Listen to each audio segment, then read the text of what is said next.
Hey everybody, what is going on? I hope you guys are all doing well and welcome to another tutorial video. In this video, I'll be explaining to you guys how you can pretty much migrate your addresses, your saved addresses from one Google account to another. So let's get right into it.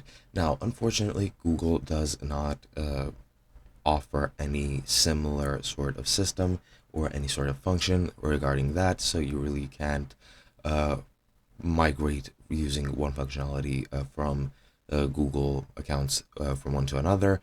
So you are going to need to do it manually. And to do so, it's pretty much as easy as it gets.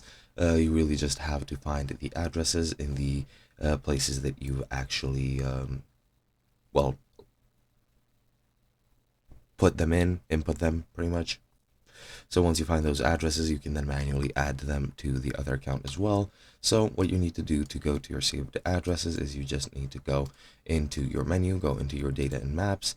That's going to open up a new screen. And once you're here, scroll down and you should see home and work addresses, and just click on either of these that you want to migrate, quote unquote.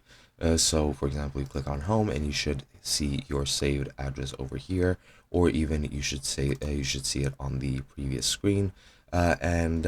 Yeah, once you're here in this screen, you can just find the address, put them into your new Google account manually, and that's pretty much all that you can do, sadly. And that's all there is to it. Hope you guys enjoyed, and I'll be seeing you guys in another video.